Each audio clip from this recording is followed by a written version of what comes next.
It's your girl, Richelle Shaw. And on today's show, we're going to talk about Draymond Green. What the hell? The War of 1812 and being defeated. I don't know what you know, but I know we're going to have a good time. So I'll see you right here after the break. Welcome to the Million Dollar Equation Podcast, a podcast about the easiest, fastest way to build $1 million business based on the best-selling book, The $1 Million Equation. If you love business, each episode reveals all of the core fundamental essentials for growth. Now, here's your host, Richelle Shaw.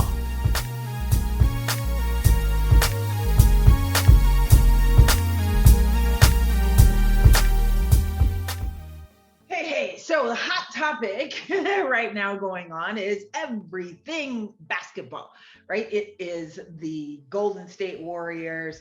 Lots of folks still playing. I love April. April is my birthday month, and then it means that there's basketball every single day and every single night.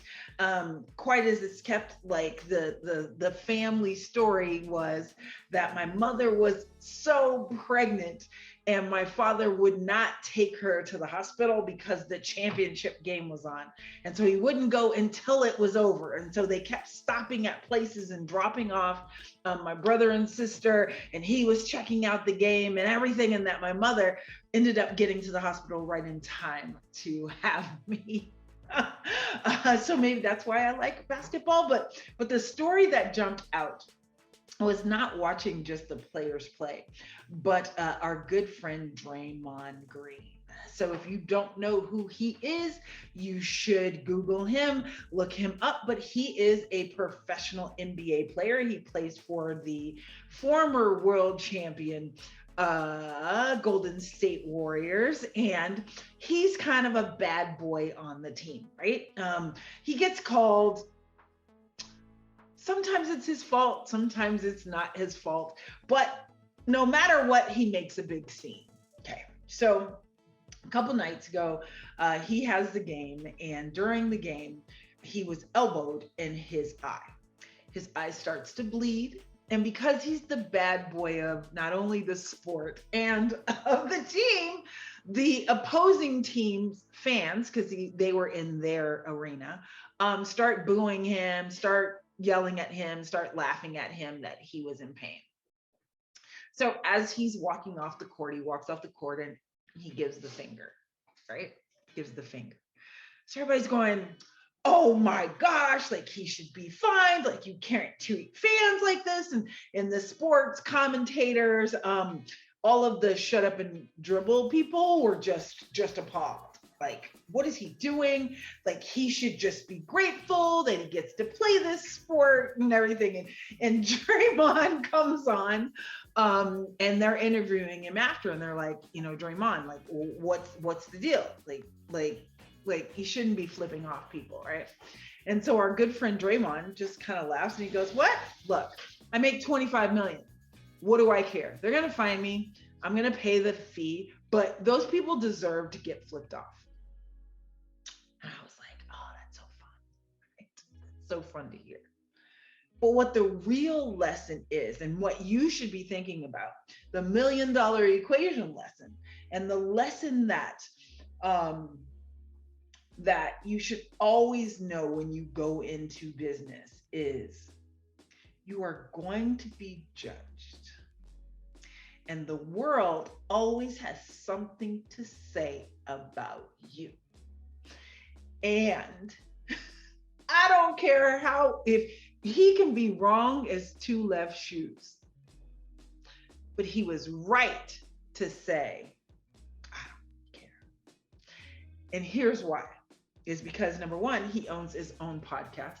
So he is on this same network, Apple Network, right? He's here saying the same things. Look, I own my network. He has his own sponsorship deals. He makes money outside of the money he makes to play professional basketball. So that now, if they let him go, he doesn't care. He doesn't care. And you can never let a client, a customer, somebody make you feel like you are in a cage. Entrepreneurship is about freedom.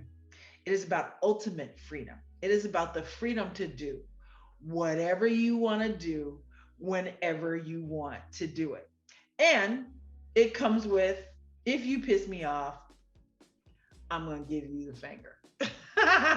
And if you have not set up your business like that, then we should definitely talk. If you feel a slave to your business, then it's not really a business. It's a glorified job. Like, what the hell are you doing?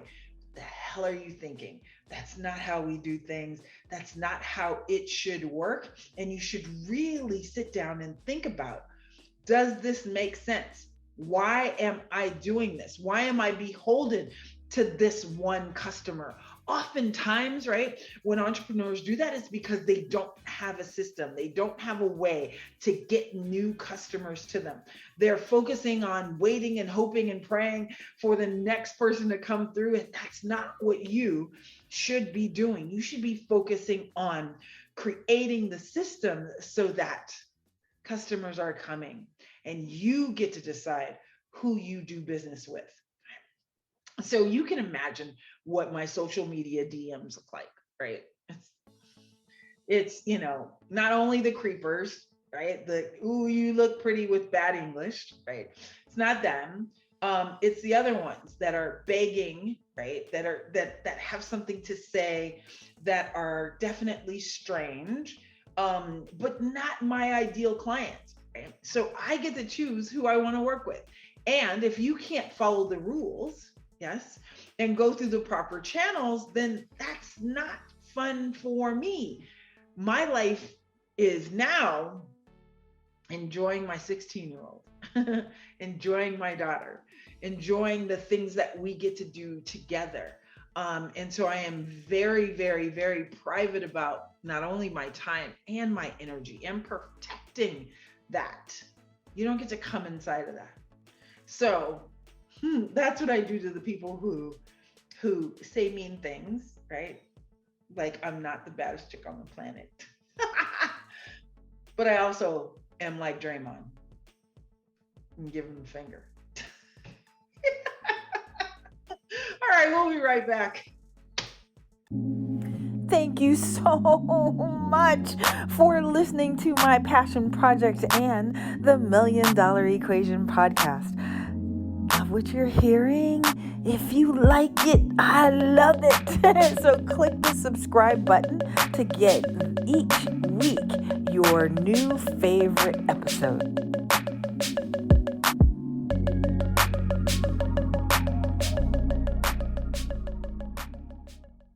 Hey, and we are back talking about your $1 Million Equation lesson today.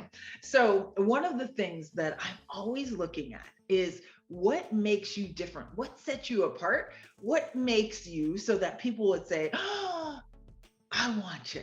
Right. So let's have a small little history lesson. So I was a history major at UCLA. A while ago. And I love to know like the why. So even when I tell the stories about sports, I'm only there really for the drama, for the stories, for the history, for what's been going on. That's the fun stuff. That's how I know so much what's going on with the different players. But back in the day, all telephone companies, there were only small portions that owned the entire US, right? It was like a total monopoly. And so some of you young folks don't know that. You didn't have a choice. You had to go to the one telephone company that owned your region. I know that many of you know, or you might not know, but for many years, I was the only female African-American public utility owner in the nation. So I owned a telephone company after deregulation, and I was able to provide long distance service in all 50 states. So I had to go to every public utility. It was highly regulated. I had to fill out forms every single quarter for all the different entities that I had customers in. And then when down to the local and state levels, you have to do it monthly. Highly regulated, Because the government used to pretty much, there were 4 companies back in the day that owned the whole United States. So now even in every region, there were 40, 50 companies, right? So what do you do when all of a sudden we're all selling the same commodity? We're all selling telephone service. Like when you switch to my service, I'm not coming and dig up your front yard. How do you sell that, right? What do you do? How do you sell it differently? So one of the things that would happen is that most people would start with price. And when everybody is competing on price, all of a sudden things become free. Hence now 2022, long distance is basically free, right? On your cell phone, you can call anywhere in the world. Whereas before it was not like that. It was based on distance. It was based on from your house to the next, right? Little box. And as you went to the next box, you had to pay for each box. It was their way of getting over, basically. So how do you show up differently? So you can show up differently. And here is the lesson for you today. You can show up differently by just relying on price. You can be the low price leader, right? You can be Walmart. Who wants to do that? Like Walmart's margins are 3%. That's crazy. How do you make money on 3%? You got to sell a whole lot of it. You got to have a whole lot of volume. That's why when you go into the Walmart, there's only 2 people working because they have to cut expenses somewhere. That's why, like, I get my bananas delivered from Walmart, right? And they're either 2 hours. I got 2 hours with them. Like, I need to eat them today or else they're dead. Or they're 2 months. They are so green, like you can't even like bite down on them, right? Well, because of where they buy them from, they base everything on price. So if you are doing that, you're not going to make it in this business, right? You need to figure out ways to ensure that you can build a better business and a sustainable business. Does that make sense? Hopefully it does. All right. So how else can you differentiate? You can differentiate, which was my favorite thing, is I just put bundles together. And I targeted folks that the big companies didn't want. They threw them away. So they were like, ooh, people who don't pay their bills, we don't want them. I love them at Fresh Start Telephone, right? I didn't target them at first. At first, I just, hey, yes, I will provide long distance. And literally every time we were reducing customers per minute rate. Anytime a new competitor came into town, we would have to reduce the rate to keep them. So when I relaunched, right, and resold the business, I said, we can't do that because there was never like, why create a business where every time it's time for me to get paid, I have to reduce that check? That's not fun. Like, then why do it? It's easier for me to just go get a job. Why do that? So what you want to do is look at ways that you can bundle together. So I bundled things together so that I gave them exactly what they needed, gave them one price so that their bill would never, ever, ever change. So now it's easier to market that. I targeted people who had been disconnected before. So my marketing message was, you never, ever, ever have to worry about your service being disconnected again. Think they weren't excited? Hell yeah, they were excited, right? Because now I just solved their big problem. They were stressed out about their bill going up every single month, not knowing how much it was. I even coined a phrase, the oh my God bill, right? I'd say, oh, did you get one of those oh my God bills? And they were like, oh my God, I did. It makes marketing easier when you really set aside who you are and how you are different from everybody else. So funny. So in the teaser, I talked about the War of 1812, right? So as a public utility owner, one of the bills we were required to bill and collect was a federal excise tax. Now, not only was this, it was one of those that you could go to jail for. So federal excise tax was 3%, and I'd have to bill it to the customer, collect it from the customer, and send it to the IRS. And if we didn't send that money to the IRS, like, we could go to jail about the federal excise tax. Okay. So they didn't get rid of that thing until I think it was like 1990s, like in the late 90s. And so I'm like, wait a minute. Where did this federal excise tax come from? So federal excise taxes were charged for when we went to war. Well, when did we go to war other than the world wars, right? So I was like, oh, so maybe they were like in the 50s or in the 1900s. Like when did this happen? No. This particular tax that was taxed on telecom was from the War of 1812. What the hell? Right? What is this? Where does this come from? How does that work? Oh my gosh. Stay tuned for my lesson for Devin, because I'm going to re-reference, keeping things the same. Things always looking the same, because that just doesn't make sense.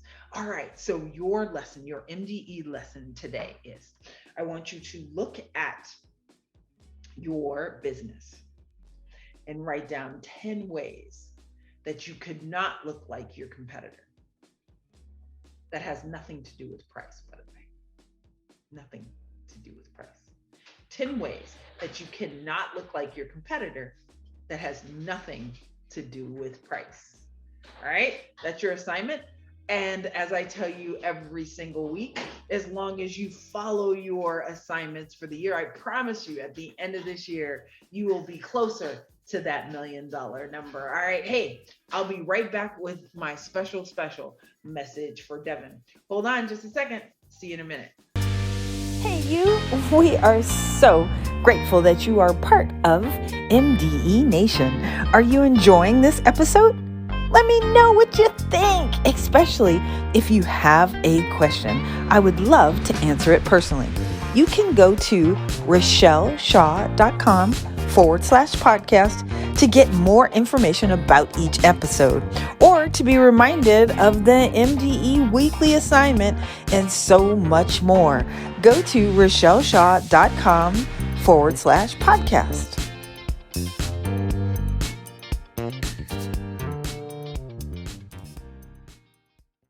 Hi. Okay. So my special message to Devin, all the time I'm always saying that it's okay to stand out, right? It's okay to be different. It is absolutely okay. Like parts of my kid gets caught up in trying to be like everybody else, right? Because when you fit in, there's nothing you have to listen to. There's nobody pushing after you. You can just be, you can kind of hide, and I no longer want any of you to hide. So my darling Devin, stop hiding. Never hide. No, you should not hide, because hiding doesn't do anything. It doesn't make other people great, and it certainly doesn't make you great. So, one of the things about being so out there and by doing so many different things is that sometimes you lose. And I read this a couple months ago in my morning devotion about, just because I've had a few defeats does not make me defeated. If you are feeling defeated, if you've had some defeats before, and I don't know if anybody could have a bigger defeat than losing $100 million company in 90 days and having to tell her mama she got to go back to work after I retired.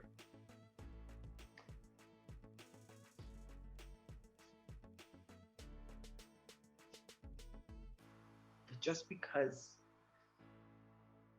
you had some defeats does not make you defeated. My sweet child, as you are listening to this, as you are getting 17, 18, 25, I want you to know that risky people experience defeats. Great people experience defeats. Fearless people experience defeats. We all do. And the only thing that makes defeats really tough is thinking about what other people think about us. And here's the thing, right? Here's the thing. I want you to give them the Draymond Green. I am giving you permission to flip them the fuck off. All right. So y'all, I love y'all for free. I want to see you next week. I want to see you next week implementing in that business. If you need any help, if you've got any comments, if you got anything for me, let me know. Let me know what's going on. Hey, let's go change the world, right? And make sure that you know that just because you have a couple defeats do not mean that you're defeated. Mwah! I love you for free. I'll see you again. See you next week. Bye-bye.